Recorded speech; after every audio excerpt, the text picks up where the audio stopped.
ஆண்டவராகிய இயேசு கிறிஸ்துவின் நாமத்திற்கு மகிமை உண்டாவதாக.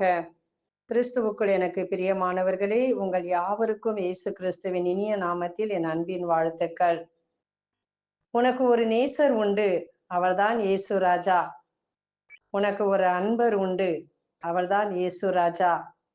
உன் கண்ணீர்களை அவர் பார்க்கிறார், உன் அலைச்சல்களை அவர் காண்கின்றார்.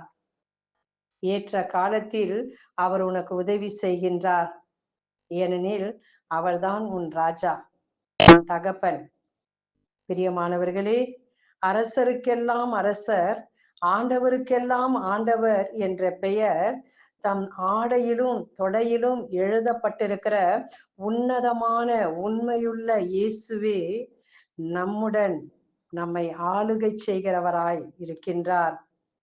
இன்று அகில உலக திருச்சபையானது இயேசு கிறிஸ்துவை அரசர் என்று சொல்லி ஆர்ப்பரித்து மகிழ்கின்றது. நம்மை தேடி வந்து தம் உயிரையே நமக்காக தந்த இந்த அருமையான ராஜா, அவரை நாம் கொண்டாடி மகிழ்வோம். பிரியமானவர்களே, அழிந்து போகிற தேசத்திற்கு அல்ல, அழியாத நிலையான பேரின்ப தேசத்திற்கு நம்மை கொண்டு செல்லவே அவர் விண்ணுலகம் விட்டு மண்ணுலகம் வந்தார். இன்று 3வது உலக போரை சந்தித்துக் கொண்டிருக்கும் இந்நாட்களிலே நாடுகள் தத்தளிப்பதையும் கொந்தளிப்பதையும், தாங்கள் வாழும் நாடுகளிலிருந்து பாதுகாப்பில்லாமல் அகதிகளாக மக்கள் வெளியேறுவதையும் பார்க்கிறோம். இவர் ஆட்சிக்கு வந்தால் நன்றாயிருக்கும் என்று ஏங்கி தவிக்கிற நிலை. அன்பில்லை, அமைதி இல்லை, கண்ணீரும் கவலையும் நம்பிக்கை இல்லாத ஒரு நிலையிலே உலகம் சிதைந்து கொண்டிருக்கிறதை நாம் பார்க்கின்றோம்.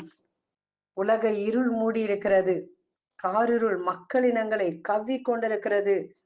எனினும் இருளிலும் இறப்பின் பிடியிலும் இருப்போருக்கு ஒளி தரவும், நம்முடைய கால்களை அமைதி வழியில் நடக்கச் செய்யவும், நாம் கடவுளின் பரிவுளத்தாலும் இரக்கத்தாலும் விண்ணிலிருந்து விடியல் நம்மை தேடி வந்தது என்று வேதம் கூறுகிறது. யார் அவர்? அவர் நம்மை ஆள பிறந்த இயேசு ராஜா. அவரை தம் சொந்த மீட்பராக இரட்சகராக ஏற்றுக்கொள்ளும் அனைவருக்கும் அவர் ராஜாதான். அவர் நம்பிக்கையின் நாயகனாக இருக்கின்றார். என்னுடைய அரசு இவ்வுலகத்திற்குரியது அல்ல. நான் போய் உங்களுக்கு இடம் ஒன்றை ஏற்பாடு செய்ய போகிறேன். இடம் ஏற்பாடு செய்த பின் திரும்பி வந்து உங்களை என்னிடம் அழைத்துக் கொள்வேன். அப்போது நான் இருக்கும் இடத்திலேயே நீங்களும் இருப்பீர்கள் என்று அவர் கூறுகின்றார். யோவான் 14:3. இவ்வாறு நம்மை தேற்றி, நம்மை திடப்படுத்தி, நம்மை எப்பொழுதும் நினைவு கூர்ந்து நமக்கென்று ஒரு இடத்தை ஆயத்தப்படுத்துகின்ற இந்த உலகத்திலே எந்த தலைவராவது உண்டா? அதிகாரிகள் உண்டா? எனவே இயேசுவை நாம் பற்றி கொண்டவர்கள் பார்க்கின்றோம். எந்த அளவுக்கு அவர்கள் பாடுகள் நிறைந்த இந்த உலகத்திலே வாழ்ந்து கொண்டிருந்தாலும், அவரில் நம்பிக்கை கொண்டு எவ்வளவுதான் துன்பங்கள் போராட்டங்களும் வந்தாலும் அவரிலே ஆர்ப்பரித்து பேரானந்தத்திலே அவர்கள் மூழ்கி இருக்கிறதை நாம் பார்க்கின்றோம். ஏனெனில் கிறிஸ்துவுக்குரியவர்கள், அவரிடத்திலே நம்பிக்கைக்குரியவர்கள், தாங்கள் நம்பியிருப்பவர் இன்னார், எப்படிப்பட்டவர் என்பதை அவர்கள் நன்றாக அறிந்து வைத்திருந்தார்கள். அவர் நல்ல ஆயன், பசும்புல் மேய்ச்சலிலே பசியார உணவு ஊட்டி அவர் மகிழ்வார் என்று அவரிலே நம்பிக்கை கொண்டு மகிழ்ந்தார்கள். தங்களுடைய அரசர் அவருடைய உள்ளங்கைகளிலே என்னை பொறித்து வைத்திருக்கின்றார். தம் கண் முன்னே தினம் என்னை நிறுத்தியுள்ளார்.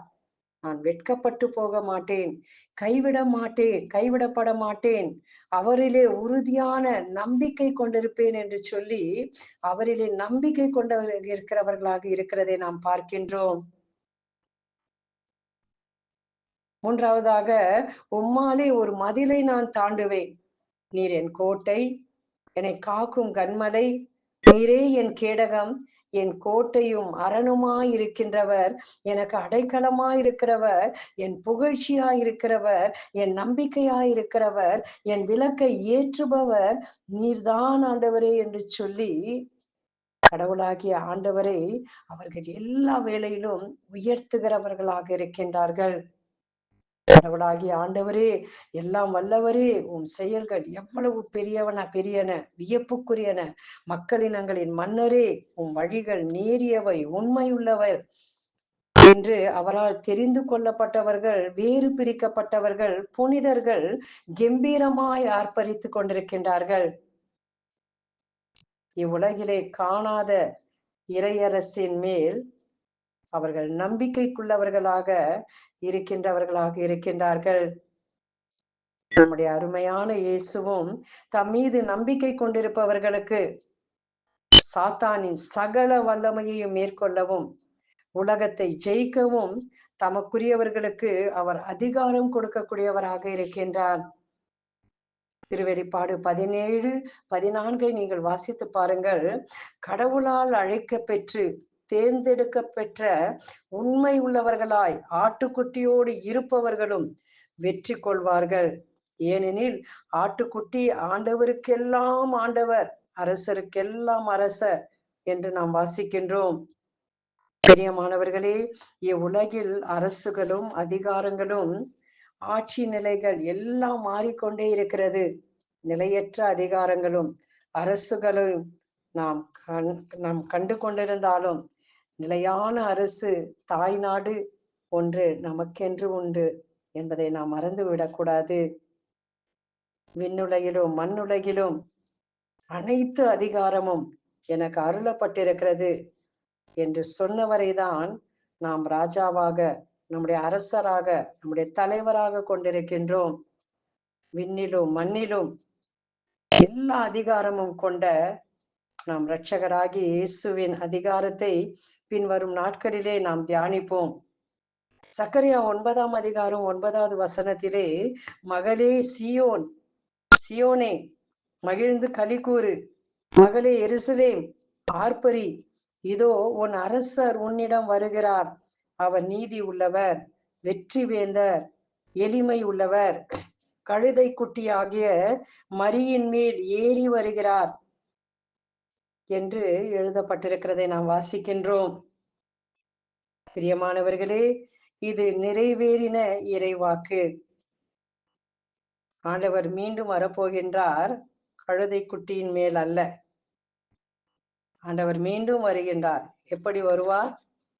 மத்தேயு 24ஆம் அதிகாரம் 27வது வசனத்தையும் 30வது வசனத்தையும் வாசித்து பாருங்கள். மின்னல் கிழக்கில் தோன்றி மேற்கு வரை ஒளிர்வது போல மானிட மகனின் வருகையும் இருக்கும். பின்பு வானத்தில் மானிட மகனின் வருகையின் அறிகுறி தோன்றும். அப்போது மிகுந்த வல்லமையோடு மாட்சியோடும் மானிட மகன் மேகங்களின் மீது வருவார் என்று எழுதப்பட்டிருக்கிறது. யூதா திருமுகத்திலே 14வது வசனத்தில் ஆண்டவர் எல்லாருக்கும் தீர்ப்பளிக்க தம் பல்லாயிரக்கணக்கான தூயவர்களோடு வருகிறார் என்று எழுதப்பட்டிருக்கிறது. அவருடைய வருகை மிகவும் சமீபம். அவரை சந்திக்க நாம் ஆயத்தமாவோம். நம்முடைய ராஜாதி ராஜா, ஆண்டவருக்கெல்லாம் ஆண்டவர், அரசருக்கெல்லாம் அரசர், அவர் சொன்னபடியே வரப்போகின்றார். நாம் அவருக்காக காத்திருப்போம், விழித்திருப்போம், ஆயத்தமாவோம். வார்த்தைகளை கேட்ட உங்கள் ஒவ்வொருவரையும் ஆண்டவர் நிறைவாய் ஆசிர்வதிப்பாராக. நாம் செபிப்போம். அரியணையில் வீற்றிருப்பவரே, உமக்கு நன்றியும் துதியும் ஆராதனையும் செலுத்துகின்றோம். உமது இறையரசின் வல்லமை இந்த உலகம் முழுவதும் பரவி வரட்டும் ஆண்டவரே. உமது இறையரசு உலக நாடுகளுக்குள்ளாக இறங்கி வரட்டும். உமது நீதியும் அன்பும் அமைதியும் நிறைந்த அரசு வர வேண்டும் ஆண்டவரே. உலகத்திலே அமைதி இல்லாமல், சமாதானம் இல்லாமல் இருக்கிற இந்த நாட்களிலே நான் இந்த உலகத்திற்கு கொடுக்கிற அமைதி, சமாதானம் எப்படிப்பட்டதாக இருக்கும் என்பதை நீர் எங்களுக்கு வெளிப்படுத்தியிருக்கின்றீர். அது இந்த உலகம் தரும் சமாதானத்தை போல அல்ல என்று நீ சொல்லியிருக்கின்றீர். என்னுடைய சமாதானம் என்று உம்முடைய அமைதியை எங்களுக்கு நீ தரக்கூடியவராக இருக்கின்றீர். அந்த அமைதியை நீ எம்முடைய உலக நாடுகளுக்கு இந்த நாளிலே கொடுப்பீராக. உலகத்திலே நடக்கின்ற எல்லா யுத்தங்களையும், எல்லா அணு ஆயுதங்களின் சத்தங்களையும் நீர் ஓய பண்ணுவீராக. எங்கள் தேசங்களுக்குள்ளாக அமைதி சமாதானத்தை உண்டாக்கி எங்களை ஆளுகை செய்ய நீர் சீக்கிரமா இறங்கி வர வேண்டுமா நாங்கள் செபிக்கின்றோம்.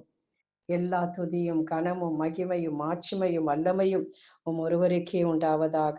இயேசு கிறிஸ்துவின் மூலமாய் செபிக்கிறோம் எங்கள் நல்ல பிதாவே, ஆமென்.